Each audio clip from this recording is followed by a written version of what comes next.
사도행전 강의 오늘 쉬운 9번째 시간으로 베레아 사람들의 차이 혹은 다름 이런 제목으로 말씀 나누도록 하겠습니다. 우리 신앙은 말씀에 의한 삶이어야 합니다. 철저하게 하나님의 말씀에 기초해야 합니다. 하나님의 말씀은 매우 능력이 있어요. 하나님은 말씀으로 우주 만물을 창조하셨어요. 성경에 보면, 창세기를 보면 하나님이 우주 만물을 창조하실 때 이런 형태로 성경은 말하고 있어요. 여호와께서 이루시되 그 다음에 그대로 되니라. 하나님 말하면, 말씀하시면 그대로 되었다, 이런 구조입니다. 하나님 말씀은 현재적으로 역사하시는 능력입니다. 하나님의 말씀이 얼마나 능력이 있는지, 얼마나 실제적인지, 얼마나 완전한지 우리가 깨닫는 것이 정말 중요합니다. 하나님 말씀은 살아 있습니다. 하나님 말씀은 생동력이 있습니다. 실제입니다. 그래서 우리가 그 말씀에 기초하여 설 때에 능력이 있어요. 마태복음 7장 24절의 부분 이하에 보면 지혜로운 사람은 반석 위에 집을 짓는 사람, 곧 하나님의 말씀을 듣고 순종하는 그 말씀의 토대로 서는 사람이 지혜로운 사람이라고 말합니다. 그러니까 무엇보다 하나님의 말씀을 우리가 잘 듣고 말씀의 기초에서 설 때에 우리 삶에 놀라운 능력이 있습니다. 특별히 하나님 말씀을 접할 때 우리가 베레아 사람들처럼 우리가 접근하는 게 참 중요하다고 생각이 돼요. 베레아 사람들은요, 유대인들은 말씀을 그 데살로니가 교회의 성도들과 다르게 접근했고요. 그래서 그들이 가진 올바른 자세와 태도를 통해서 놀라운 승리를 이루게 됩니다. 우선 베레아 사람들의 차이가 무엇인지를 먼저 살펴보도록 하죠. 10절을 보겠습니다. 10절. 밤에 형제들이 곧 바울과 실라를 베레아로 보내니 그들이 이르러 유대인의 회당에 들어가니라. 데살로니가에서 복음을 전해 많은 사람을 전도한 바울과 실라 일행이 핍박을 피해 베레아로 갔다, 이렇게 말하죠. 베레아는 데살로니가에서 약 80km쯤 떨어져 있는 지역에 있습니다. 그곳에 가서 복음을 전하게 됩니다. 언제나 그런 것처럼 제일 먼저 유대인의 회당으로 들어갔고요. 거기서 복음을 전했더니 그 베레아 사람들이 그 말씀을 받는 자세가 다른 데하고는 좀 달랐습니다. 11절을 같이 보겠습니다. 오늘 우리가 보려는 말씀의 핵심 구절입니다. 시작. 베레아에 있는 사람들은 데살로니가에 있는 사람들보다 더 너그러워서 간절한 마음으로 말씀을 받고 이것이 그러한가 하여 날마다 성경을 상고함으로. 우선 여기 베레아 사람들 이야기가 나오죠. 그러니까 베레아 사람들은 누구냐면 베레아에 있는 유대인들을 가르칩니다. 그러니까 베레아에 있는 회당에서 말씀을 듣는 유대인들을 가르쳐요. 그들은 데살로니가에 있는 유대인들과는 달랐다는 거죠. 그 차이를 세 가지로 여기 설명합니다. 11절을 보면 보세요. 더 너그러웠다, 하나는 그런 표현이고요. 두 번째는 간절한 마음으로 말씀을 받았다. 세 번째로는 이것이 그러한가 하여 날마다 성경을 상고했다, 이렇게 말합니다. 그러니까 이 세 가지가 너무너무 중요한 우리가 말씀을 대하는 태도여야 돼요. 우선 하나씩 살펴보면 첫째로 더 너그러웠다, 이렇게 말하죠. 베레아 사람들은 마음이 데살로니가 사람보다 더 너그러웠다, 이렇게 말합니다. 이 더 너그러웠다는 말의 의미를 좀 더 파악하기 위해서 그 성경 다른 이 구절을 다르게 번역한 구절들을 쭉 이해할 필요가 있어요. 왜냐하면 이 단어의 의미가 좀 이해하기가 좀 쉽지 않은 그런 의미예요. 그래서 다른 번역은 어떻게 하고 있는가, 이게 다 같은 의미로 이해할 수 있거든요. 그러니까 개역 한글, 이전에 이 개역 개정판 나오기 전에 개역 한글과 현대인의 성경은 이렇게 말합니다. 더 신사적이어서 베레아 사람들보다 더 신사적이다. 또 공동 번역과 현대어 번역에 보니까 더 마음이 트여 있어서, 마음이 트여 있다, 열려 있다 그런 의미죠. 그 다음에 표준 세번역 보니까 더 고결한 사람들이어서 이렇게 말하고요. 킹 제임스 버전은 더 고상하여서 이렇게 번역하고 있어요. 영어 NIV 성경에 보니까 노블 캐릭터 이렇게 말하고 있고요. 또 다른 RSV 같은 데 보니까 다른 번역에 보니까 노블 마인드 이렇게 번역하고 있습니다. 그러니까 노블은 기족적인 뭐 그런 거잖아요. 고상한 뭐 이런 의미잖아요. 고상한 성격을 가지고 있다, 고상한 마음을 가졌다, 뭐 이런 의미예요. 그러니까 한마디로 말하면 무슨 얘기냐? 열린 마음을 가지고 있었다. 함부로 판단하지 않았다. 함부로 정죄하지 않았다. 함부로 대하지 않았다. 그리고 그 말씀을 청취하기 시작했다. 열린 마음을 가지고 그런 의미입니다. 배우려는 자세, 한마디로 말하면 배우려는 자세를 가지고 들었다는 겁니다. 그러니까 데살로니가를 비롯한 많은 유대인들은 사실 말씀을 자세히 듣기도 전에 배격하는 일을 보통 했거든요. 유대인들은. 그런데 여기 베레아의 유대인들은, 베레아 지역에 사는 유대인들은 좀 달랐어요. 저는 이 말이 뭔지 알아요.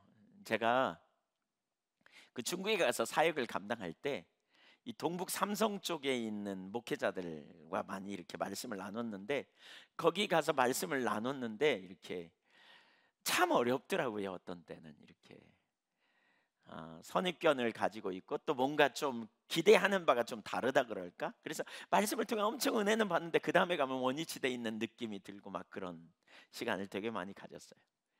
근데 이쪽에 이제 남쪽, 중국 남쪽에 있는 상해나 북경이나 또 심천이나 이런 지역에 와가지고 말씀을 나누는데 완전히 태도가 다른 거 있죠. 완전히 다른 태도를 가지고 접근하더라고요. 제가 이 구절을 읽으면서 그때 생각이 났어요. 더 이렇게 간절한 마음으로 사모하고 또 이렇게 그 접근할 때 정말 어린아이처럼 접근하는 이런 태도가 참 달랐던 것을 기억해요. 우리에게는 선입견이 있거든요. 우리에게는 편견이 있어요. 특별히 그 요한복음 1장에 보면 왜 나다니엘 이야기가 나오잖아요. 나다니엘, 빌립이 나다니엘에게 예수님을 소개하잖아요.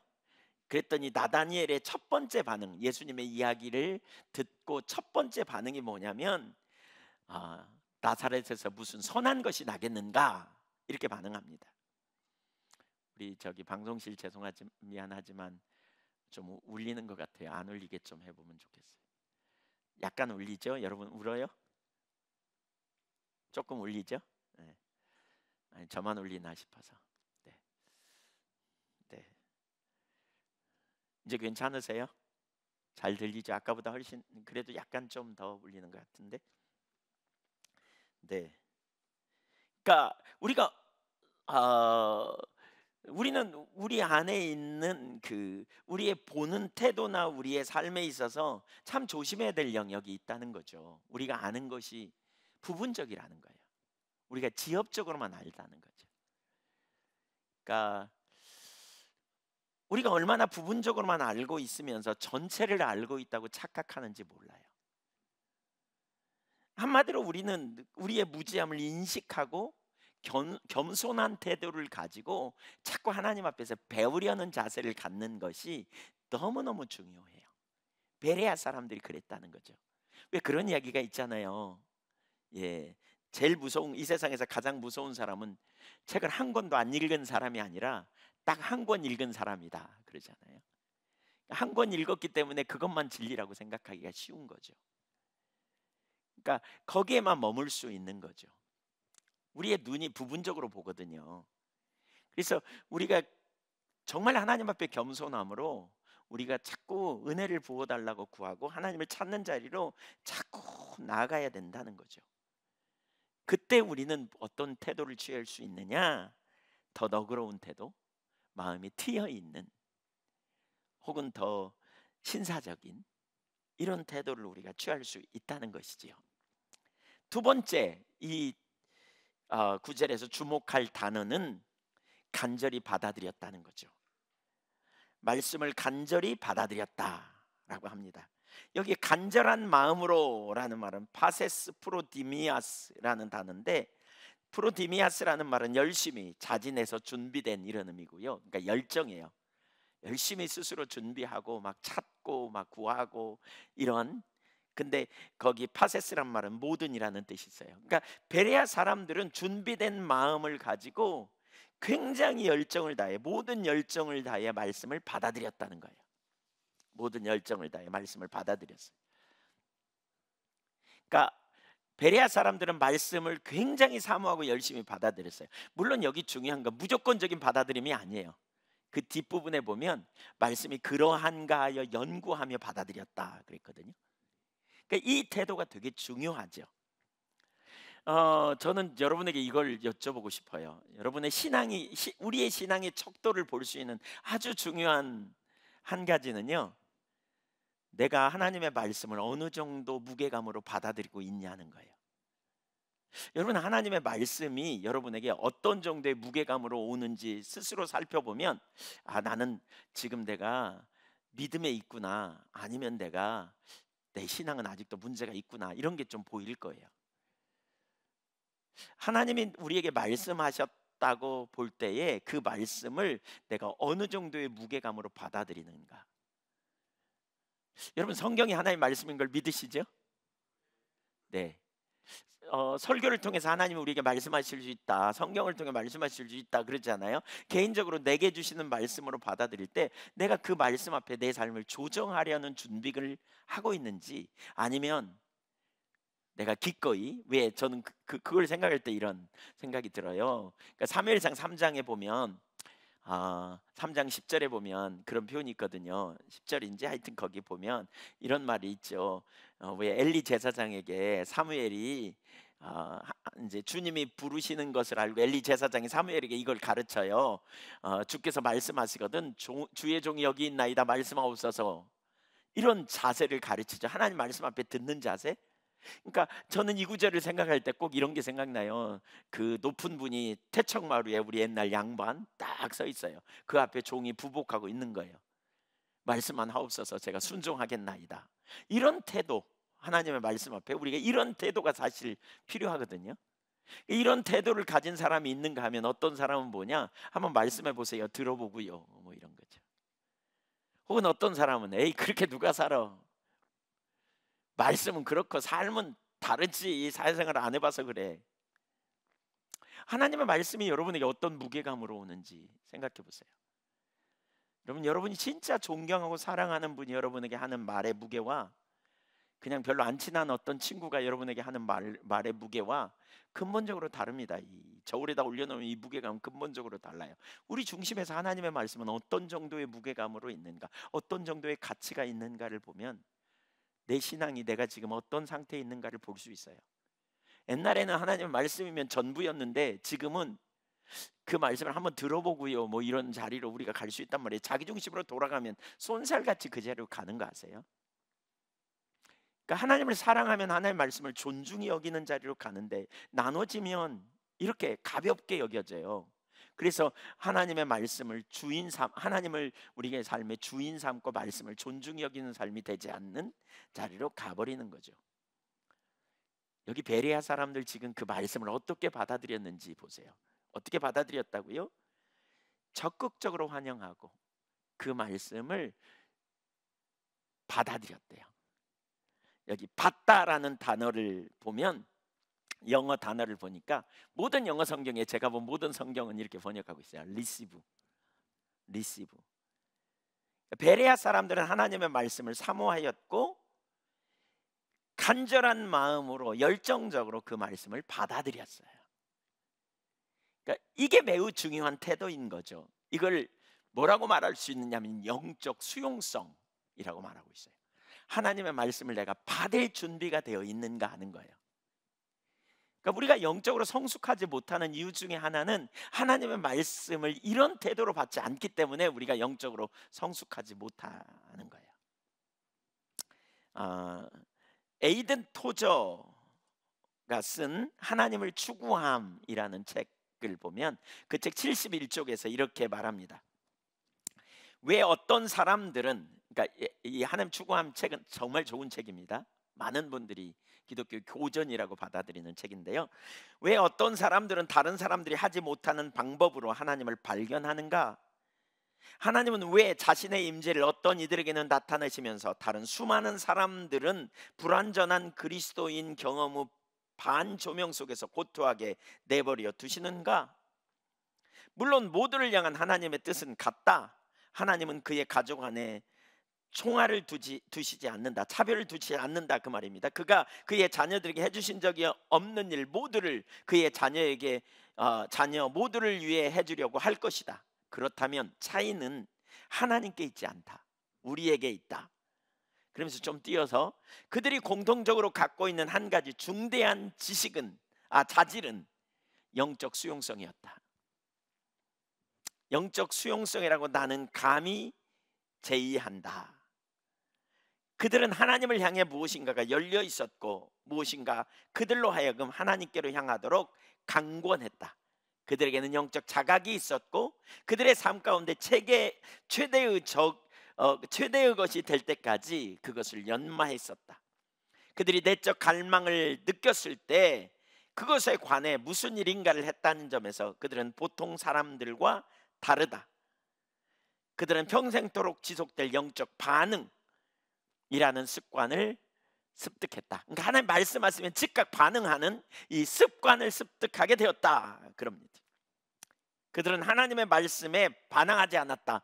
그리고 즉각적으로 반응했다. 그러면서 다윗의 예를 들어요. 예를 들면 시편에 너희는 내 얼굴을 찾으라 하실 때, 다윗이 고백을 하죠. 너희는 내 얼굴을 찾으라 하실 때에 내 마음이 주께 이르되 여호와여 내가 주의 얼굴을 찾으리라 하였나이다.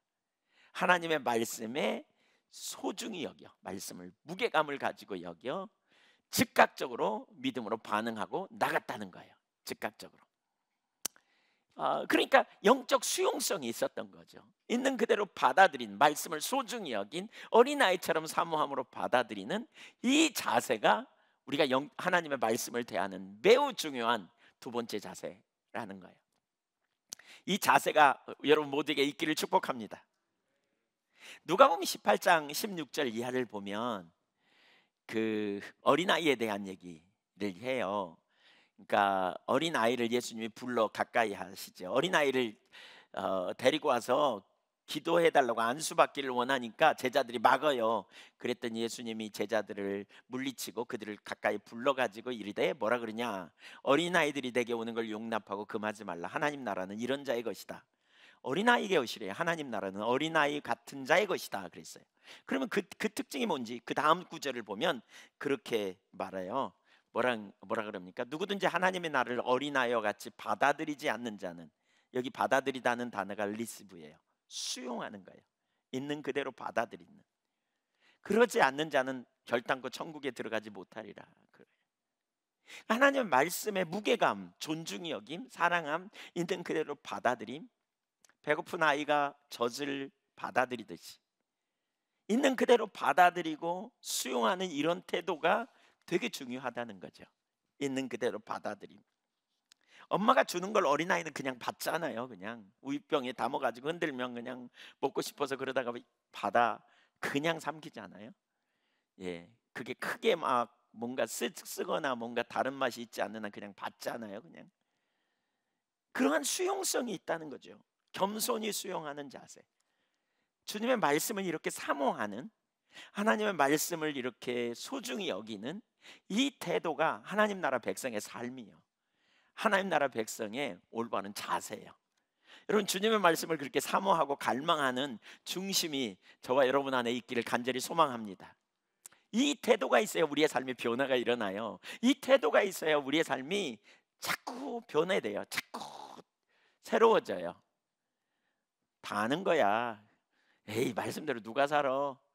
이런 태도 가지고 있으면 절대 안 변합니다. 이런 태도 가지고 있으면 삶의 변화가 일어나지 않아요. 중심의 변화는 그 자세가 필요해요. 자, 세 번째 자세. 베레아 사람들은 말씀을 수용했는데요, 무조건적인 수용이 아니에요. 무조건적으로 수용한 것은 아니에요. 그들은 바울을 통해 들은 말씀이 과연 그러한가, 즉 과연 성경적인가 살피기 위해 날마다 성경을 상고했다는 거예요. 날마다 성경을 상고했대요. 예, 여기 날마다 상고했다 이 말이 참 중요해요. 날마다 말씀 앞에서 대면하고 섰다는 거죠. 설교를 듣고 그냥 끝나지 않고 과연 그 말씀이 옳은가. 그래서 여러분 설교를 할 수 있으면 받아 적으세요. 받아 적어 가지고요, 집에 가시면 성경 구절이 진짜 그런가 그리고 살펴보셔야 돼요. 자꾸 봐야 돼요, 이렇게. 예. 그리고 그게 정말 옳은가 이렇게 봐야 돼요. 여기 상고하다라는 단어가 나오잖아요. 상고하다, 이 말은 자세하게 골라내다, 채를 쳐서 가려내다, 탐색하다, 조사하다 이런 뜻입니다. 거기에는 또 이런 뜻이 또 있어요. 법적 용어로서 신문하다, 죄인을 신문하다.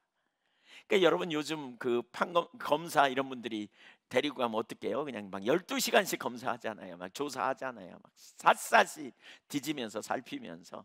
이런 것처럼 이렇게 하나님의 말씀이 과연 그런가, 정말 말씀의 토대에 있는가, 기초한가, 이걸 정확하게 보기 위해서 그렇게 한다는 거죠. 왜 그렇게 했을까요? 편견 없는 믿음을 갖기 위해. 우리 신앙의 바탕은 하나님의 말씀이기 때문에 말씀에 기초한 신앙이 돼야 돼요. 무엇보다 하나님의 말씀에 기초하지 않는 신앙은 잘못되는 경우가 우리가 허다한 거죠. 성숙되지 못하는 이유 중에 하나는 말씀에 기초하지 않기 때문에 그래요. 그러니까 여러분 말씀을 이렇게 자세히 살펴볼 때 우리 안에 뭐가 있어요? 확신에 있어요. 확신. 말씀의 확신 안에 거하는 거죠. 여러분 하나님 성경이 진리라고 믿으십니까? 우리의 삶과 사역과 우리의 모든 삶을 위한 하나님의 기준이라고 믿으세요?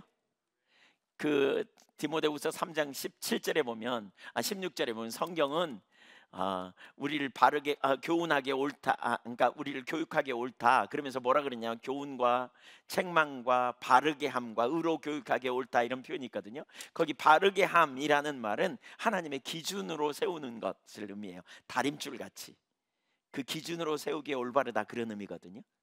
그러니까 우리는 하나님의 말씀이 우리의 모든 삶의 기준이 되기 위해서, 그러니까 우리가 어떻게 사는 게 옳은지, 어떻게 가는 것이 올바른지 우리는 성경을 자세히 보며 그게 성경적인 기준이고 원리가 분명할 때 우리는 거기에 우리의 삶 전체를 걸고 설 수 있는 거잖아요. 두리뭉실 알면 안 된다는 거죠. 두리뭉실 알면. 예, 무엇보다 거기에 중심에서 서야 돼요. 오늘 신앙이 많이 왜곡되어 있습니다. 심각하게 왜곡되어 있어요. 무조건적인 수용을 하기 때문에 사실 많은 경우에 왜곡된 경우를 봐요. 자꾸 성경의 기초에서 살펴봐야 돼요. 그래야 우리가 말씀을 통한 확신에 거하게 된다고요. 우리에게 왜 이 자세가 필요하냐면 우리에게는 기본적으로 편견이 있어요. 저는 개인적으로 제가 많은 목사님들에게도 물어봤지만 전에도 나눴지만 교회에 처음으로 오는 분이 하나님이 누구예요? 라고 물어보는 사람을 한 명도 못 봤어요. 아니 교회에 처음으로 발디디면서 우리가 믿는 하나님이 누구냐고 물어본 사람이 없다니까요. 그 말은 왜 그럴까요? 다 하나님이 누군지 나름대로 알고 있다는 거죠. 근데 그 하나님이 성경이 말하는 하나님이냐는 완전히 다른 이야기입니다. 그 하나님이 성경적 하나님이라는 말은 완전히 달라요. 제가 전에 있던 지역에서 동네 분들에게 전도하다 보면 가끔 이런 얘기를 해요. 우리도 하나님 믿어라 그래요. 깜짝 놀랐어요. 제가 어디 교회 나가세요? 아니요, 나 절에 다녀라. 근데 다 하나님이 우리에게 비도 주고 하나님이 우리에게 햇빛도 주니까 우리가 농사지어 먹고 살지요. 나름대로 가지고 있는 하나님에 대한 이해가 있단 말이에요. 근데 이게 성경이 말하는 하나님이 아님에도 불구하고 동일한 단어를 쓰기 때문에, 뭐 하나님이 보호하서 우리나라 만세 그러잖아요. 그러니까 동일한 단어를 쓰기 때문에 우리는 알고 있다고 생각하는 자리에 머물러 있는 거죠. 그렇기 때문에 교회에 와서 우리가 성경에 기초한 신앙을 계속, 말씀을 계속 배워야 될 이유가 여기 있는 거죠.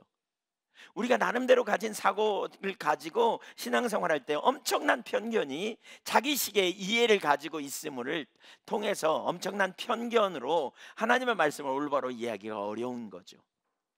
자기 관점에 기초하여 말씀을 해석하고 접근하려고 하는, 또 대개 어떤 교회에서 처음 신앙생활을 했느냐에 따라서 우리 신앙은 그 처음 신앙생활한 교회의 가르침이 우리 밑바탕에 깔려 있어요. 그러다 보니까 왜곡된 경우가 되게 많아요. 어떤 때는 물론 모든 목사님들이 나름대로 성경에 기초해서 가르친다고 하지만 사실은 왜곡된 경우가 되게 많죠. 자기들이 신앙생활을 하면서 그래서 많은 사람들은 그런 거죠. 많은 성도님들이 그런 것 같아요. 얘기하다 보면요, 자기가 신앙생활을 하면서 여러 목사님들에게 주어들은 설교 내용 이런 거 그것도 어떻게 해요? 자기 마음에 와닿는 것을 가지고 이렇게 그 위주로 형성된 가치관에 기초하여 있는 경우가 되게 많아요.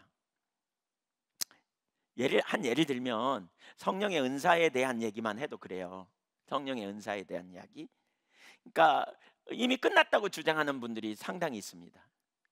저도 한편으로는 과거에 그런 생각을 한 적이 있습니다. 이미 끝났다고 생각해 본 적이 있었습니다. 그러나 성경이 뭐라고 말하고 있는지를 우리가 살펴봐야 돼요. 예를 들면 그 고린도전서 13장 8절에 보면 예언도 패하고 방언도 패하고 능력도 패하고 뭐 이런 표현이 쭉 나와요. 그러니까 그거에 기초하여 완전한 것이 올 때는 부분적인 것이 패하리라. 이 부분에 기초해요. 초자연적인 성령의 역사가 끝났다고 주장하는 견해가 있습니다. 대표적으로 존 메가더 같은 분이 그런 강해 설교로 유명한 메가더 같은 분이 그렇습니다. 그런 표현을 합니다. 그분은 강해 설교 참 탁월하게 하시는 분이고요. 매우 유명한 분이고 매우 귀한 분입니다. 한편으로는. 그러나 그분도 부분적이에요. 그래서 은사에 관한 부분 이 영역에서는 그분이 그렇게 말했어요. 다 끝났다. 초자연적 역사는 끝났다 이렇게 주장했어요. 그러나 그 뒤에 12절 같은 데를 보면 그 문맥 전체를 보면 뭐라 그러냐? 그때에 끝났다 이런 표현이 있거든요. 그때를 가르쳐요. 그럼 그때가 언제냐? 완전한 것이 올 때가 아니라 그때는 예수님의 재림과 관련돼 있다고 봐요. 실제로 지금은 뭐 일반적으로 많은 학자들이 거기에 공감하고 있습니다. 예수님의 재림으로 봐야 한다. 그렇게 주장하고 있습니다. 실제로 많은 사람들이. 그럼에도 불구하고 내가 처음 신앙생활할 때 은사가 더 이상 없다, 끝났다 이렇게 주장하는 그러한 근거로 기초해서 우리가 신앙생활을 했다면 그 견해를 고수하고 있어요. 그리고 그거 아니면 다 잘라는 거예요. 다 잘못됐다 이렇게 받아들이는. 그러니까 그게 전부인 것처럼. 근데 아세요? 아까도 나눴지만 우리가 너무나 부분적으로 안다니까요. 우리가 너무나 편협하다니까요. 제가 목회를 지금 전도사 시절까지 합치면 30년이 넘었습니다. 적어도 일주일에 한 번 이상 설교했고요. 제일 적어도 일주일에 한 번만 했겠습니까? 뭐 무진장 많이 했지. 근데 시간이 가면 갈수록 느끼는 게 있습니다. 얼마나 무지한가 하는 겁니다. 얼마나 부분적으로 아는 지식인가 이런 생각을 많이 합니다. 더 많은 영역에서 주님의 말씀의 원리를 깨닫고 말씀을 더 깊이 알기를 원하고 열망하는 자세를 가지고, 그리고 제 책상에는 지금도 책이 많이 쌓여 있습니다. 말씀에 관한 진리를 놓치지 않기 위해서. 제가 아무리 어려워도 목회와 신학이라는 잡지, 목회자들이 보는 잡지예요. 성경 새롭게 해석하는 학자들이 계속 해놓은 이거는 지금까지 빼놓지 않고 계속 보고 있습니다. 나름대로 공부하겠다고 하는 거죠. 하나님의 진리를 더 깊이 깨닫게 하고 알게 해달라고 구하고 찾고. 그러니까 우리가 얼마나 부분적으로밖에 모르는지를 우리가 깨닫는 게 되게 중요해요. 그래서 우리에게는 트인 마음이 필요해요. 트인 마음, 너그러운 마음. 왜 그러느냐? 우리가 너무 매우 무지하고 부분적으로 알기 때문에. 아무리 뛰어난 학자라고 할지라도 부분적인 지식에 불과합니다. 여러분, 어거스틴 같은 분은 얼마나 기독교 정말 그 존경받는 기독교 믿음의 선배입니까? 그러나 그가 가진 신학적인 문제 중에 하나는 이원론적인 문제를 때문에 많은 부정적인 영향이 또한 기독교에 미친 것도 사실이거든요. 마틴 루터 얼마나 존경받는 분입니까? 너무나 귀한 일을 이뤘습니다. 근데 그럼에도 불구하고 마틴 루터는 야고보서를 지푸라기 서신이라고 성경에서 빼버려야 된다고 그랬거든요. 그렇게 말하면 이단입니다, 여러분. 그렇게 말하면. 그럼에도 불구하고 우리는 마틴 루터의 견해를 받아들이고 수용합니다. 인간은 부분적이에요. 인간이 얼마나 연약한지 아세요? 세례 요한 어떻습니까? 여자가 난이 중에 세례 요한보다 더 탁월한 사람이 있습니까? 아무도 없습니다. 얼마나 뛰어납니까 세례요한. 그런데 그는 마지막에 뭐라 그럽니까? 오실 그이가 당신이니까 우리가 다른 일을 기다릴까요? 이렇게 말합니다. 그래서 우리가 겸손한 자세가 필요해요. 하나님 말씀을 우리가 이미 다 알고 있다고 생각해서는 대단히 위험해요. 우리는 매 순간마다 주님 앞에 겸손함으로 하나님 말씀 앞에 어떤 태도를 가지고 서야 할지 찾고 구하고 열망하고 서는 자세가 필요합니다. 그러므로 우리가 어떤 순간 매우 혼돈스러운 상황이 닥치고 또 이해할 수 없는 상황이 닥칠 때 우리는 성경으로 돌아가서 성경이 뭘 말하고 있고 어떤 원리를 우리에게 가르치고 있는지를 봐야 한다는 거죠. 우리가 아는 지식이 얼마나 얄팍한지를 깨닫고 인정하면서 서야 돼요. 바리새인들은 매일 성경을 읽었습니다. 매주 읽었습니다. 성경 모세오경을 암송했습니다. 유대인들요 안식일마다 모여서 성경을 연구했습니다. 그러나 그럼에도 불구하고 그들은 복음의 진리를 전혀 못 들었습니다. 왜 그렇습니까? 그들은 자기들이 가지고 있는 선입견이 있었어요. 메시아에 대한 선입견. 그게 뭐예요? 정치적이고 군사적인 메시아. 구약 성경에서 정치적이고 군사적인 메시아를 말하고도 있지만 그러나 고난받는 종으로 오실 메시아에 대한 부분을 그들은 놓친 겁니다. 그러니까 지엽적이 된 겁니다. 그들은 신사적인 모습을 갖고 있지 못해서 그래서 놀라운 구원의 복음을 오히려 배척하고 그 일에 회방자로 쓰임받게 되는 것이지요. 베레아 성도들 같은 신앙이 우리 신앙의 핵심적인 자세예요. 이걸 한마디로 말하면 배우고자 하는 자세요, 말씀 앞에 떠는 자세, 이 태도가 우리에게 필요해요. 이것이 참된 예배자의 삶이요 태도입니다. 이사야 66장 2절 같이 한번 읽어볼까요? 시작. 나 여호와가 말하노라 내 손이 이 모든 것을 지었으므로 그들이 생겼느니라. 물은 마음이 가난하고 심령에 통해하며 내 말을 듣고 떠는 자 그 사람은 내가 돌보려니야. 그러니까 이사야서는 온전한 예배에 대해서 다루고 있다 그랬잖아요. 성전에 주님이 갇혀 계신다고 생각하지 마라. 사실 스데반은 성전에 대해서 부정적인 이야기를 하거든요. 성전에 대해서. 그러니까 하나님은 갇혀 계시는 분이 아니다. 그래서 그 원어를 찾아보면 참 재밌는데 성막은 하나님이 이스라엘 백성들에게 만들라고 하셨고 하나님을 위해 하나님이 이스라엘에게 만들라고 하셨고 이동하는 집이었어요. 근데 성전은 이스라엘 백성들이 하나님을 위해 만들겠다고 그랬고 성막은 하나님이 그러니까 이스라엘 백성들이 자원하는 심령으로 예물을 드려서 만들어져요. 근데 성전은 그러니까 처음에 다윗이 세우려고 하는 성전은 하나님이 거하시는 집으로 표현해요. 근데 솔로몬은 그냥 집을 짓는 거예요. 집. 신전을 만드는 거예요. 하나님을 위해. 그러면서 어떻게 하느냐? 사람들이 헌물을 내서 하는 게 아니고요. 저기 다른 나라에서 재물을 가져와 가지고 짓는 그런 형태예요.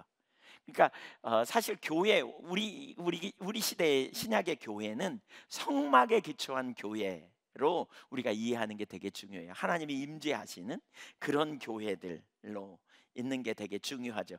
그러한 중심의 자세가 뭐냐? 마음이 가난하고 심령이 통해하며 내 말을 듣고 떠는 자. 이 세 가지 태도죠. 심령에 가난하고 또 통해하며 회개하는 거죠. 내 말을 듣고 떠는 자세. 이사야 66장 2절 현대어 번역을 한번 읽어보겠습니다. 현대어 번역 같이 읽어볼까요? 이 하늘과 땅이 모두 내 손으로 만든 것이다. 이 세상에 있는 것들은 모두 나 여호와가 만든 것들이다. 나 여호와가 이르는 말이다. 그러나 내가 먼저 굽어 살피는 것은 성전보다도 사람의 마음이다. 겸손하게 순종하는 마음, 뉘우치며 괴로워하는 마음, 두렵고 떨리는 마음으로 나의 말씀을 지키는 사람들의 예배를 내가 기쁘게 굽어 살핀다. 어떤 거요? 두렵고 떨리는 마음으로 나의 말씀을 지키는 사람들. 한마디로 말하면 뭐예요? 아까 수용성, 받아들이는 그 말씀 앞에 겸손함으로 서는 이런 자세죠. 이런 자세. 하나님의 말씀 앞에 우리가 말씀이 그러한가 상고하여 보되 그 말씀의 무게감을 가지고 그 말씀이 진리이기 때문에 더 우리는 연구해야 되는 거예요. 그 말씀이 생명이기 때문에 더 그 말씀을 잘 살피려고 하는 거예요. 그래서 그 말씀이 그렇다면 거기에 기초하여 서는 거죠. 거기에 기초하여. 자, 성경에 떠는 자세, 이게 참 되게 중요하죠. 마태복음 11장 2절 한번 보시죠. 2절 이하를 좀 보면 여기 2절부터 6절까지 이제 우리가 여기 올려줘 보세요. 순서에 따라. 근데 세례 요한이 감옥에 갇혀서 혼돈에 빠졌어요. 예수님을 가장 먼저 예수님이 그리스도라는 사실을 제일 먼저 알았던 사람이 누구예요? 그러니까 성경에 보면 세례 요한이에요. 세례 요한이 제일 먼저 알았어요. 물에서 세례 받고 올 때 성령이 비둘기 같이 임하는 걸 봤잖아요. 그래서 제일 먼저 알았어요. 근데 혼돈에 빠졌어요. 지금 세례 요한이 감옥에 갇혔고 혼돈에 빠졌어요. 어떤 사람은 영적 분별력이 가려서 그렇다. 근데 그거라기보다는 아마 자기가 기대하는 바와 다른 거죠. 그러니까 예수님의 제자들도 계속 같은 말 하잖아요. 하나님 나라를 회복하심이 이때입니까? 언제 정치적이고 군사적인 로마의 압제를 물리치고 우리 유대인들을 온 세계에 이렇게 뛰어나게 하는 놀라운 그런 나라를 회복하심이 언제입니까? 계속 그 말 하는 거예요. 그러니까 예수님이 첫 번째 섬기는 종으로 우리 모든 인류의 죄를 담당하고 구원하기 위해 섬기는 종으로 오셨다는 사실을 놓친 거죠.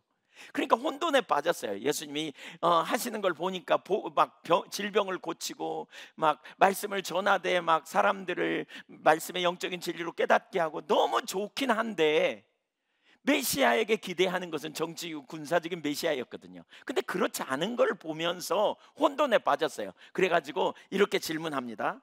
3절 이하를 보면 읽어볼까요? 시작.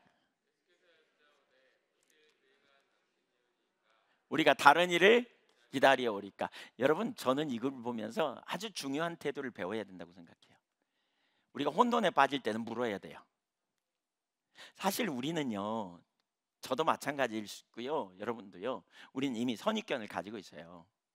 이미 우리는 이 한교회 모인 우리 여기 같이 예배드리는 성도님들 중에 이미 다른 교회에서 신앙생활 하신 분도 있고 또 신앙생활 안 하셨다 할지라도 종교적인 그런 생각을 가지고 있기 때문에 신앙이 뭔지 나름대로 이해하고 있는 견해를 가지고 있기 때문에 어떤 때는 설교를 듣다 보면 어떤 때는 대화하다 보면 혼돈에 빠질 때가 있어요. 예, 그런 경험이 있는 분 고개 끄덕거려 보세요. 네. 별로 없네요. 몇 분 외에는 없는가? 하여튼 혼돈에 빠질 때가 있어요. 예를 들면 뭐 그런 거죠. 양교 갔더니 예배가 이상하더라. 예? 전통적으로는 사도신경 하고 찬송가 하고 그러는데 무슨 30분씩 일어나서 찬송을 저렇게, 찬송도 아니고 그 경배 찬송을 그렇게 하냐? 복음성가를 하냐? 막 어떤 분은 이러거든요. 사실 우리는 복음성가 부르지 않아요. 복음성가는 복음을 노래를 통해 복음을 전하는 게 복음성가죠. 우리는 경배하는 거죠. 찬양하는 거예요, 하나님을. 근데 이런 것 가지고 헷갈리는 분들도 많이 있었을 거래요. 예, 하나씩 드러내면 이제 고개가 더 많이 끄덕거려질 거래요, 아마. 왜 사도신경을 안 하지? 막 이런 생각도 드는. 그러니까 보세요, 좋은 전통 매우 중요해요. 근데 온전한 예배를 드리기 위해서 진짜 하나님이 기뻐하시는 예배가 무엇일까를 고민하는 가운데 우리가 이런 예배를 드리는 거거든요. 근데 이런 혼돈이 오면요, 혼자 그 교회는 이상하더라 그리고 떠나버려.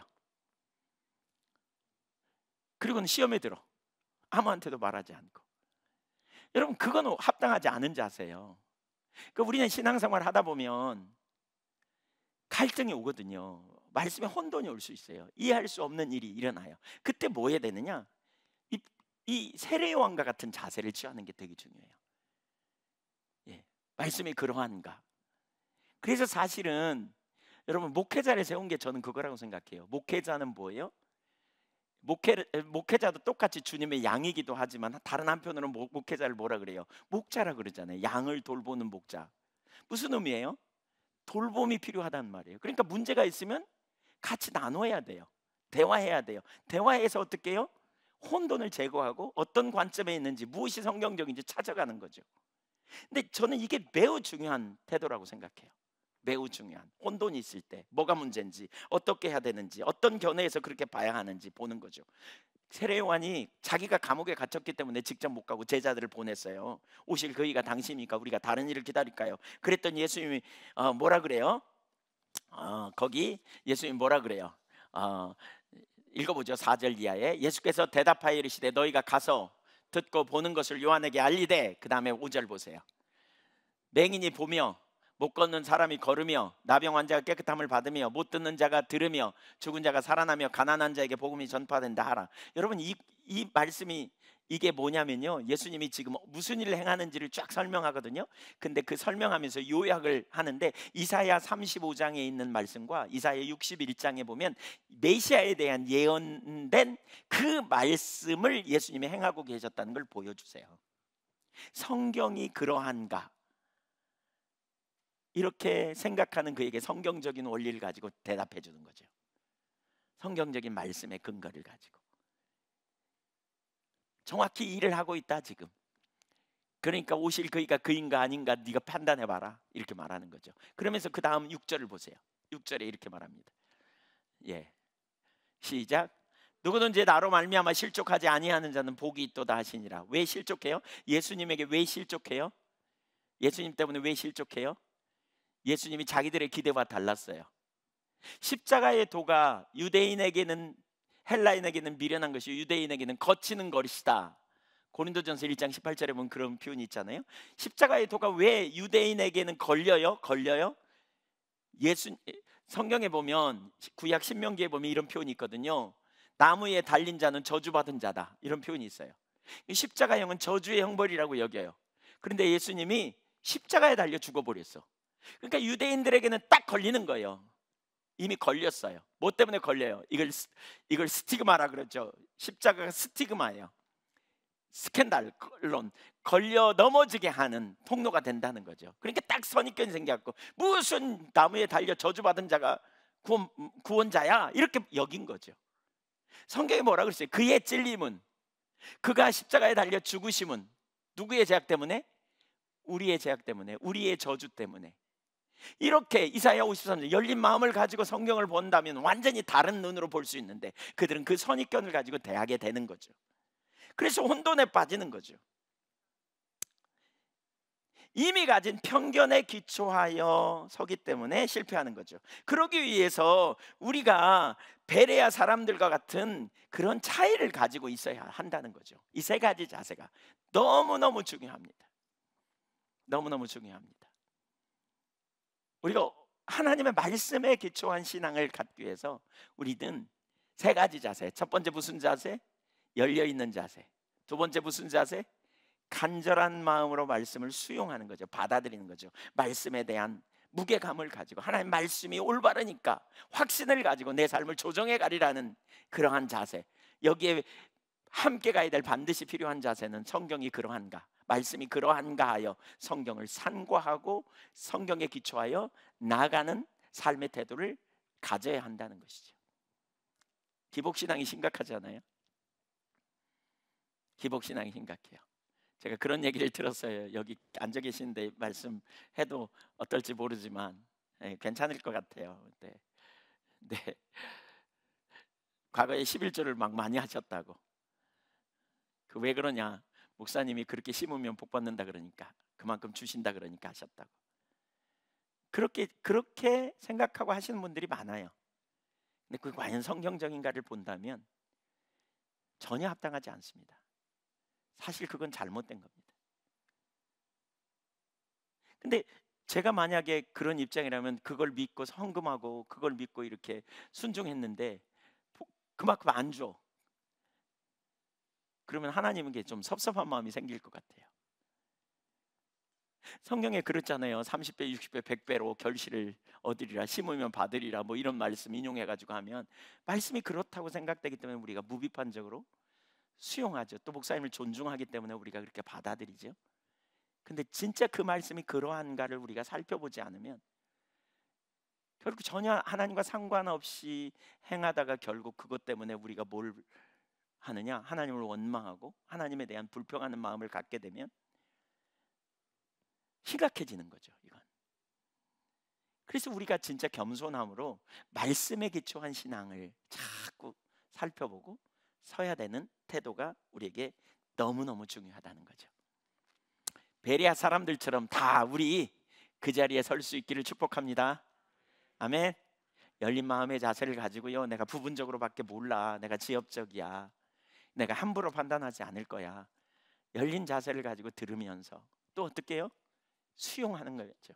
말씀을 적극적으로 수용할 중심의 자세를 가지고, 그러나 거기에 기준이 있어요. 성경이 그러한가 하여, 이것이 그러한가 하여 성경을 연구하고 살피면서 그게 옳다면 그 토대 위에 우리가 서야 되는 거죠. 자, 두 번째, 첫 번째는 그 차이를 살폈다면, 두 번째, 말씀을 통해 많은 사람들이 구원을 받았습니다. 12절 보겠습니다.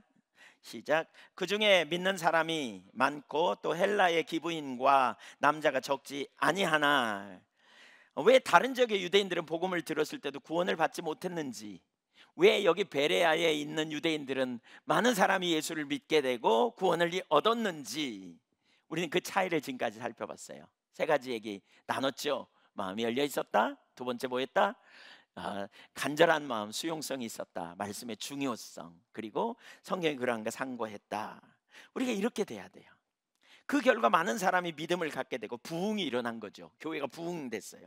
왜 우리가 성경을 읽고 묵상해야 되냐? 성경이 능력이기 때문이에요. 그래서 우리는 성경을 가까이 해야 돼요.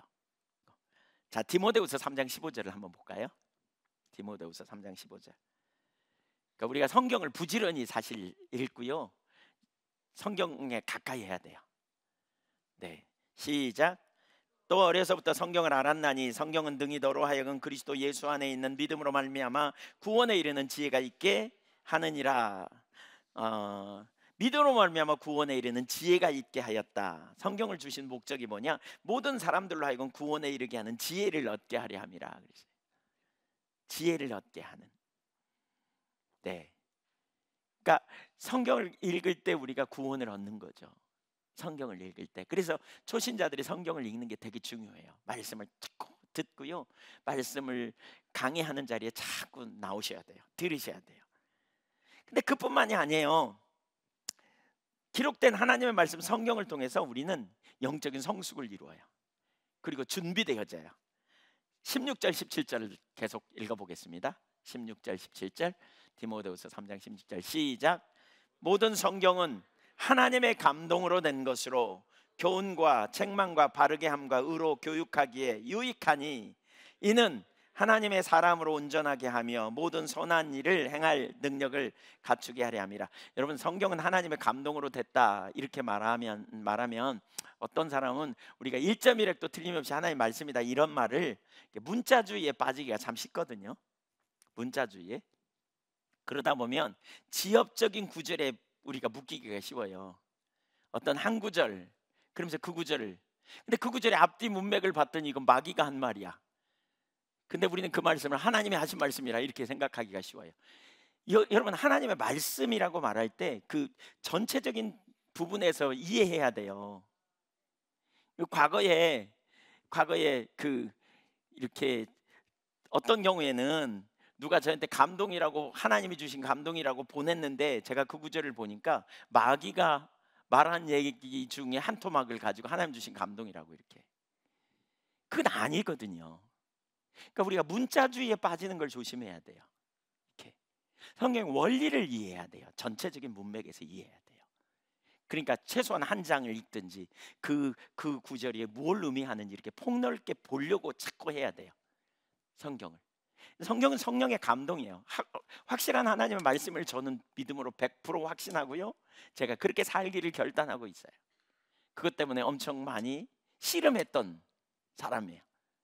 그러나 우리가 이 말씀을 어떤 태도로, 그러니까 어떤 중심의 자세로 받아들인가가 너무너무 중요한 걸 우리가 기억해야 돼요. 자, 보시죠. 그런데 여기 뭐라고요? 성경은 하나님의 감동으로 되었다. 그래서 어떻게 교훈과 책망과 바르게 한 게 의로 교육하기에 유익하다. 그러면서 17절을 보니 올려주세요. 17절에 뭐라 그러냐? 하나님의 사람을 온전케 하는 것이고 또 모든 선한 일을 행할 능력을 갖추게 하라. 그러니까 우리가 온전케 되어지는 것과 우리가 능력 있는 삶을 살기 위해서 성경을 읽어야 돼요. 성경을 알아야 돼요. 능력 있는 삶, 이 삶. 그러니까 그렇더라고요. 그러니까 확실한 진리의 토대 위에 서면 확신이 있어요. 확실한 진리, 말씀이고 생명인 것. 저는 하나님이 저를 사랑하심을 알아요. 어떻게 하냐고요? 성경에 써 있네 그러지 않아요? 날 사랑하심, 날 사랑하심. 성경에 기초해서 그 확신을 갖는 거예요. 그러니까 누가 뭐라 그래도 흔들리지 않는 거죠. 이게 분명해야 돼요. 이게 하나님의 어떤 분이신지 우리가 아는 것도 성경의 기초에서 분명하게 세워져야 확신이 있어요. 그리고 확신이 있으면 어떻게 해요? 거기에 기초해서 가는 거예요. 거기에 기초해서 하나님 날 사랑하시는 거 맞아? 이렇게 흔들리면서 거기서부터 다시 출발하면 어려워요. 그러니까 선한 일을 행할 때 우리가 기본적으로 하나님이 누구이시고 우리가 행하는 걸 하나님 다 알고 계시고 우리가 믿음으로 나갈 때 하나님 필요를 채우시고 돌봐주신 하나님임을 기본적으로 알고 확신에 거하여 그 다음 나가는 이런 신앙이 우리 가운데 되어져야 된다는 거죠. 성경은 진리죠. 맞습니까? 네, 건강하고 풍요로운 삶을 살기 원한다면, 기대한다면 유일한 방법은 성경을 통해 계시된 하나님의 기준을 우리 삶의 유일한 기초로 삼아야 해요. 하나님의 말씀은 우리의 삶과 우리 신앙의 모든 영역의 기준이 돼요. 이것이 우리가 붙들어야 될 진리입니다.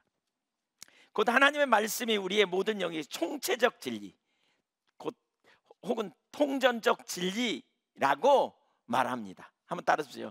통전적 진리, 총체적 실제. 그러니까 모든 영역의 실제라는 거예요. 내가 주일날 예배당 안에서만 실제가 아니고 삶의 현장에서, 모든 영역에서 실제적인 삶. 그런데 오늘날 많은 사람, 어떤 사람들은 말씀을 개인적 영역에서만 받아들여요. 하나님과 개인적, 나 구원 받았네 뭐 이렇게 하는, 삶 전체를 해석하는 렌즈로서의 기능, 이 말씀을 우리의 삶 전체를 해석하는 렌즈로서의 기능을 상실해 버리는 경우가 많아요. 총체적 실제가 아니야, 부분적이야. 그래가지고 뭐라 그러냐, 사업할 때는 그냥 세상적 방법으로 사업하고, 인간관계에 누가 나를 화나게 하면 그냥 분노를 품고 상대편 가서 반드시 원수를 갚아야 속이 시원한, 그리고 그게 잘한 것처럼 생각하는 세상적 원리를 가지고 살아가는. 그러니까 주일날은 그리스도인, 삶에서는 아닌, 이걸 뭐라 그러냐, 사적인 신앙이라 해요. 사적인 신앙, 개인적인 호의로 믿는 신앙. 그러나 공적인 영역에서는 신앙이 삶에 적용되지 않는 거죠. 교회에서는 받아들이나 당장의 세상에서는, 삶에서는, 세상적 삶에서는 누가 말씀대로 살아 이렇게 말하는 거죠. 내가 용서하면 내가 뭐 누구 뭐 가운데 토막이게 뭐 이런 표현 막 했으면서, 총체적 삶의 진리라면 우리는 하나님의 말씀이 내 모든 영역에 진리로 적용돼야 되는 거죠. 부분적이지 않는 거죠. 최근에 제가 완전한 진리라는 책을 지금 읽고 있습니다. 기회가 되면 우리 학생들이 읽기는 좀 어려운 책입니다. 청년들은 좀 열심히 고민하면서 읽으면 읽을 수 있는 책 같아요. 제가 보니까 철학적인 개념이 많이 나와서, 그러나 읽을 수 있습니다.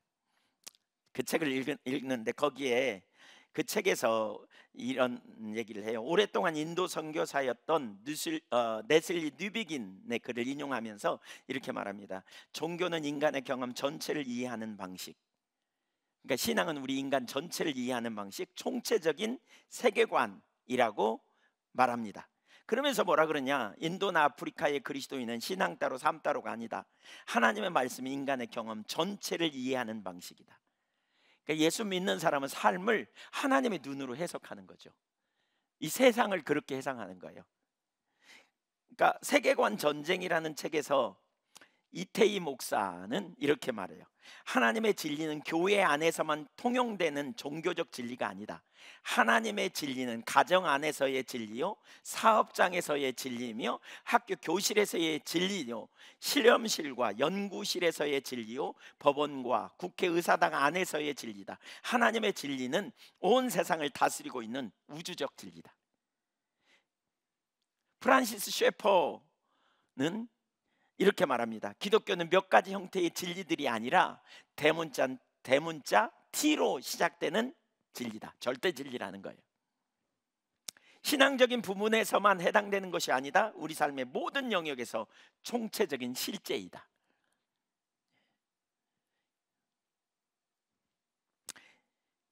사실 여러분, 우리가 생각해 보세요. 하나님의 말씀이 모든 영역의 실제라는 것.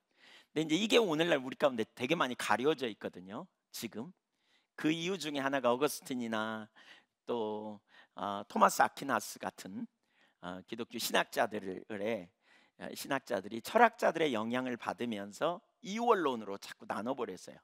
영적인 건 소중한 거, 육신적인 거는 육신적인 거는 더 2등급처럼 좀 덜한 것처럼 이렇게 나눠놔 버렸어요. 예, 나눠놔 버렸어요. 그 온전한 진리 책에 보면 실리라고 하는 그 변호사 이야기가 나오거든요. 25살 먹은 변호사. 그러니까 15살 때 그리스도께 헌신했대요. 그리고는 자기가 하나님 나라를 위해 살기로 온전히 헌신했는데, 그러기 위해서 풀타임 사역자가 되려고 했는데 자기는 풀타임 사역자에 합당하지 않은 것 같다고, 여러 가지 적성이. 그래서 합당하지 않은 자신의 모습을 보면서 선생님과 상의했는데 너는 변호사가 되는 게 좋겠다 그래가지고 공부해가지고 거의 불가능한 상황에서 공부해가지고 변호사가 됐어요. 그래서 결혼도 하고 아주 행복한 가정을 이뤘어요. 근데 25살이 됐을 때 그러니까 우울증에 걸린 거예요. 그래서 우울증에 걸린 원인이 뭔가를 자기가 살펴봤는데 뭐 심리학자들하고 상담해도 잘 이렇게 모르는, 근데 특별한 이유 때문에 그래요. 그게 뭐냐, 자기는 하나님 나라와 영광을 위해 살기로 했는데 자기가 교회 안에서 열심히 헌신하고 봉사할 때는 하나님 나라 영광을 위해 사는 것 같은데 직장에 가면 전혀 그렇게 못 사는 것 같아. 그리고 변호사로서 자기가 하는 일은 그런 거죠. 주로 뭐냐, 다른 사람들, 자기가 그 자기에게 변호를 맡긴 사람들을 어떻게든지 법적으로 승리하도록 하는 일만 자기의 사명인 것처럼 생각하는 거예요. 그러니까 하나님과 전혀 상관없이 월요일부터 토요일까지 살고 있는 자신의 모습이라고 느껴진 거죠. 그래서 이것 때문에 매우 그가 힘들어요. 근데 그가 어떻게 이 실마리를 찾아냈느냐, 이것 때문에 고민하고 어떻게 내 삶의 총체적인 진리로 하나님의 말씀이 내 삶에서 적용되어지고 살아갈 수 있을까라는 생각을 하면서 어떤 모임에 가게 됐는데 거기서 누군가가 그런 얘기를 하는 거예요. 하나님이 법을 세우셨고 이 법을 통해서도 정말 정의를 세우고 올바른 그 약자를 돕는 일에 우리가 하나님과 동역하는 삶이 될 수 있다, 이런 이야기를 들어요.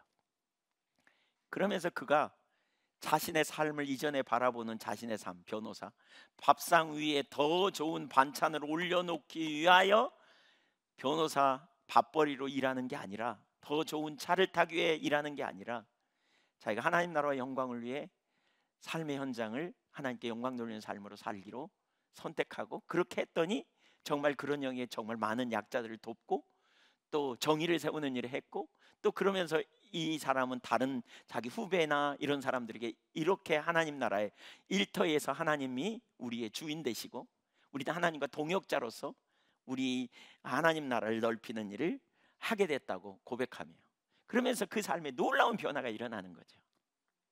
놀라운 변화가. 사실 그렇잖아요, 여러분. 하나님이 태초에 하나님의 우주를 천지를 창조하시고 인간을 만든 다음에 뭐라 그래요? 생육하고 번성하고 땅에 충만하라 그랬어요. 우리에게 명령을 주셨죠. 온 땅을 다스릴, 통치할. 하나님이 이 땅을 다스리실 때 우리와 함께 동역하기를 원하시는 거죠. 그러나 어떻게 인간이 선악과를 따먹고 타락했어요? 그런 의도로 창조했는데 타락했어요. 그러나 예수 그리스도를 통해서 우리가 다시 회복됐어요. 회복된 이후에 주님은 여전히 저와 여러분을 통해 이 땅에서 문화 명령을 실행하도록 하는 거예요. 하나님 우리를 통해서 공급해 주시고, 우리를 통해서 누군가를 치유하고, 우리를 통해 누군가를 가르치고, 우리를 통해서 어떤 사회가 돌아가도록 하시는 질서를 찾게 하고, 우리를 쓰셔서 다양한 루트를 통해서 하나님이 일해 가시는 거죠. 여러분, 하나님은 만나를 내리시기도 하지만 때로는, 그래서 이스라엘 백성들을 먹게 하지만, 그러나 하나님은 누군가의 수고를 통해서 농사를 짓게 하고, 그리고 누군가를 통해서 유통하게 하고, 방아를 짓게 하고, 또 누군가의 수고를 통해서 밥을 짓고 우리 입에 들어오잖아요. 그럼 우리는 밥상 펴놓고 기도하잖아요. 하나님 감사합니다, 맛있는 거 주셔서 감사합니다. 하나님 주셨다고 기도하잖아요. 이때 하나님이 우리를 주신 걸 인정해요. 그러나 사람을 통해서 일해 가시는 거죠. 하나님이 강력한 능력으로 당신의 백성들을 치유하시기도 해요. 그러나 때로는 하나님이 의료계에 종사하는 이들을 통해서 치유해요. 하나님이 당신의 백성들을 진리로 인도하시죠, 성령을 통해서. 그러나 때로는 사람들을 통해서, 가르치는 일을 통해서 그 일을 하게 하기도 하고, 또 뭔가 창조적인 일을 통해서 이 인류의 발전하는 일을 하나님이 주도권을 가지고 일해 가시는 자리에, 여러분, 여러분의 일터를 어떤 눈으로 바라보십니까? 총체적 진리라면, 하나님이 나를 그 자리에 두신 이유와 목적이 무엇인지를 우리는 하나님의 눈으로 봐야 한다는 거죠. 그러므로 우리는 말씀을 듣고 그러한가 살피고 간절히 받아들여 계속해서 진리를 따라 삶을 조정하는 일이 일어나야 합니다. 하나님의 통치하심에 우리가 들어가 영적 세계뿐 아니라 물리적인 세계, 즉 우리가 살아가는 이 사회를 다스리고 있는 하나님의 절대적인 질서와 법칙을 이해하고 그것에 우리의 삶을 조정하여 나가야 합니다. 그것이 잠언에서 말하는 지혜자의 삶입니다. 우리의 생각이 변하고 가치관이 달라지고 인생의 목적이 달라지고 일하는 이유와 목적도 달라지는 겁니다. 밥벌이가 아닙니다. 하나님과 동역자로서 부름받은 자임을 기억하고 부름받은 자리에서 하나님과 동역하고 있음을 인식하고 그 영역에 어떻게 하나님의 눈으로 내 환경을, 내 직업을, 내 일을 바라보고 서야 하는가. 성속의 논리가 매우 강해졌어요. 성속, 물질적인 건 매우 악하고 천하고 약하고, 그 다음에 거룩한 것. 그래서 뭐 주님의 이런 목회자, 목회자가 되거나 뭐 선교사가 되거나 뭐 이러면 특별한 1등급 신자고, 그렇지 못하고 직장 갖고 있다가 주일날 와서 봉사하고 이런 건 2등급 신자점으로 이렇게 취급하는 사고 체계는 사실은 천주교에서 나온 이원론에 근거된 겁니다. 그러나 마틴 루터가 또 칼빈이 그런 영역에서 강력하게 주장한 것 중에 하나가 뭐죠? 네, 우리 모든 일의 소중함입니다. 우리 모든 일, 우리가 어디에서 일하든지 다 주님과 동역하는 자리에 설 때 그 모든 일이 다 소중한 거죠. 다 귀한 일, 다 하나님 보시기에 아름다운 일, 하나님과 동역자로서. 그래서 그런 눈으로 본다면 여러분의 일이, 여러분의 삶의 현장이 매우 다 소중한 하나님과 동역하는 삶으로 우리가 볼 수 있다는 거죠. 그러한 눈이 열리기를 축복합니다. 사실 기회가 된 대로 앞으로 더 그런 부분을 더 많이 나누려고 합니다. 그 낸시 피어시라고 한 분이 쓴 완전한 진리 책에 보니까 우리가 가져야 될 세계관 중에, 저는 지금까지 세계관에 관한 책들을 많이 봤지만 그런 영역으로 말하는 걸 별로 이렇게 잘 못 봤는데, 이분은 그러니까 그건 아주 유명한 책이에요. 왜냐하면 수많은 사람들이 이 책 단 한 권의 책을 읽어야 된다면 이 책을 읽어야 된다고 말할 만큼 성경 외에 중요하다 이렇게 말하는데, 우리가 가져야 될 세계관의 너무너무 중요한 요소는 우리의 일의 현장, 삶의 현장, 주일 외에 월요일부터 금요일까지 보내는 이 삶의 현장, 이 일터에 대한 그 관점을 성경적 눈으로 바라볼 때 문화 명령에 너무나 합당한 하나님과 함께 일하는 일이라는 것을 발견해야 된다는 거예요. 그걸 말하는 거예요. 그게 성경적 세계관의 중요한 영역이라는 거예요. 성경적 세계관이 다양합니다. 여러 가지가 있습니다. 그러나 이 영역이 너무너무 중요하다는 거예요. 근데 제가 봐도 그게 참 중요한 것 같아요. 우리 젊은이들이 직장에 나가면서 어떤 태도로 나가고, 우리가 어떤 직장을 택할 때 무슨 자세로 직장을 선택하는지, 우리가 택해야 하는 기준이 돈벌이라면 돈의 많고 적음에 따라서 우리가 가겠죠. 그래서 고등학교 때부터 비전 없이 그냥 성적에 맞춰 좋은 대학 가고, 또 나와서 돈 많이 주는 혹은 일하기 편한, 또 뭔가 그 베니핏이 있는 그러한 많이 주는 뭐 이익이 있는 그런 직장을 선택해서 가가지고, 가다 보니까 적성에 안 맞고 또 힘드니까 또 거기서 헤매고 방황하고, 그러나 어떻게 해볼 수도 없고 거기 머무는 이 상태에 있는 자리에 있다면 이건 비극이죠.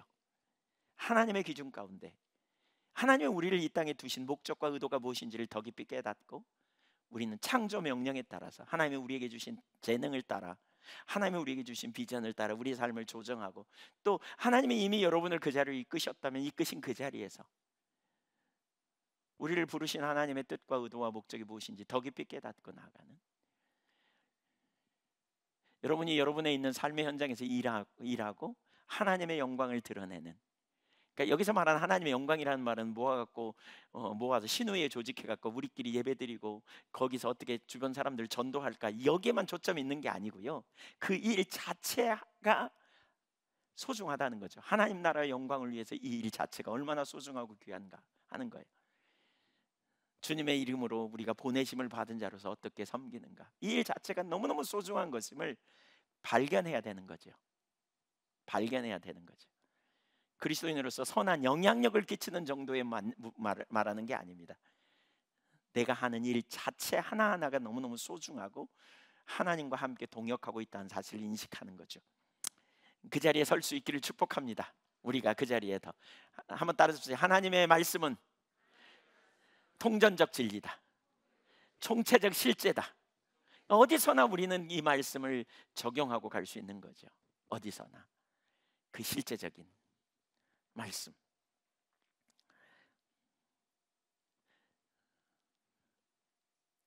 네, 한 부분 간단히 더 살펴보고 마칠게요. 말씀에 기초하여 서지 못하면 하나님을 대적하는 원수의 통로가 됩니다. 13절을 한번 같이 보겠습니다. 13절 시작. 데살로니가에 있는 유대인들은 바울이 하나님의 말씀을 베레아에서도 전하는 줄 알고 거기도 가서 무리를 움직여 소동하게 하거늘. 왜 우리가 말씀에 확신에 거해야 되냐면요, 확신에 거하지 않으면 자꾸 악한 영, 그러니까 우리가 흔들려요. 여기 베레아에 있는 일부 유대인들이 흔들린 것 같아요. 데살로니가에 있는 유대인들 진짜 열심히죠. 80km나 쫓아와 가지고 거기 뭐예요? 무리를 움직였다 그랬잖아요. 움직였다는 말을 뜻은 동요시키다, 어지럽히다 이런 의미입니다. 바람과 물결과 지진에 의해 갈대와 배와 땅이 요동을 치며 흔들리듯이 일부가 그들의 유혹에 넘어가 버린 거예요. 그러니까 말씀에 기초하여 분명히 서야 되는 게 너무너무 중요해요. 우리가 그렇지 않으면 어떻게 돼요? 원수 마귀가 회방하고 넘어뜨리는 통로로 우리를 사용할 수 있다는 거예요. 그래서 우리는 성경에 더 집중해야 되고요, 말씀을 알고 무엇보다 말씀의 원리를 깨달아서 그 무엇이 하나님의 기준이고 무엇이 기초인가를 우리가 더 분명히 깨닫고 굳건하게 서야 된다는 거죠. 정리합니다. 여러분, 우리에게는 편견이 있습니다. 우리는 무지합니다. 우리는 지엽적입니다. 우리가 하는 건 우리는 너무 부분적입니다. 그래서 우리는 끊임없이 배우려는 자세를 가져야 합니다. 베레아 사람들처럼 어떻게 해요? 열린 마음의 자세를 가지고 서는 겁니다. 열린 마음의 자세를 가지고 우리가 배우려는 자세를 가지고, 이때 중요한 또 한 가지 자세는 말씀을 적극적으로 소중히 여겨 그 말씀을 내가 받아들이려는 자세를 갖는 겁니다. 여기에 또 한 가지 정말 중요한 것은 성경이 그렇게 뒷받침하고 있는가, 이것이 그러한가, 그래서 성경을 상고하는 겁니다. 그리고 그게 분명하다면 그 토대 위에 우리는 서는 겁니다. 이제 기초하여. 그리고 그렇게 될 때 우리는 든든히 세워져 가는 거죠. 저는 성령의 은사에 대해서 약간 부정적인 생각, 제가 신학교 다니면서 이런 생각을 가졌었습니다. 그리고 그런 책들을 양쪽에 다 보게 됐습니다. 부정적인 영역에서의 책들을 몽땅 봤습니다. 반대로 이쪽 분야의 책들도 많이 봤습니다. 그러면서 성경적 원리가 무엇인지를 찾았습니다. 이 영역에 대해 학자들의 논쟁도 봤습니다. 그러면서 찾았습니다. 그때 이후로 단 한 번도 성령의 은사에 대해서 흔들린 적이 없습니다. 이런 것처럼 그렇게 우리가 굳건하게 선다면 우리가 있는 삶의 현장에서, 우리가 있는 사역의 현장에서 우리가 설 겁니다. 한 가지만 좀 나누고 싶습니다. 어떤 사람들은 이렇게 말합니다. 말씀은 그렇지만 누가 살아? 이렇게 말하는 분들이 있습니다. 여러분, 우리가 기억할 중요한 게 있어요. 경험보다 말씀이 우위예요. 아멘. 말씀을 믿지만 실제로 사라지지 않으면 안 된다는 생각을 우리가 머무르기가 쉬워요. 만약에 그렇다면, 성경과 빗나간 생각을 갖고 있다면 여러분 안에서 하나님은 틀린 분이야 라는 결론을 갖고 있다는 거예요. 성경이 그런데 그렇게 내가 안 사라진다 그래서 그렇게 누가 살아라고 말하면 하나님은 이 시대를 안 살아봐서 몰라서 그렇게 써놨어, 이렇게 말하는 자리에 있다는 거예요. 처절한 불신앙이죠. 우리가 그 자리에 있다면 회개하고요, 말씀이 그렇다면 우리는 우리의 삶을 조정하려고 해야 돼요. 생각을 바꾸고요, 우리의 태도를 바꾸고요, 하나님의 말씀이 우리의 삶의 실제가 되도록 알게 해달라고 구하고요. 그래서 이런 편견이 자꾸 깨지고 우리가 반석 위에 집을 짓는 지혜로운 사람처럼 우리 모두가 그렇게 설 수 있기를 간절히 원합니다. 우리 같이 기도하겠습니다.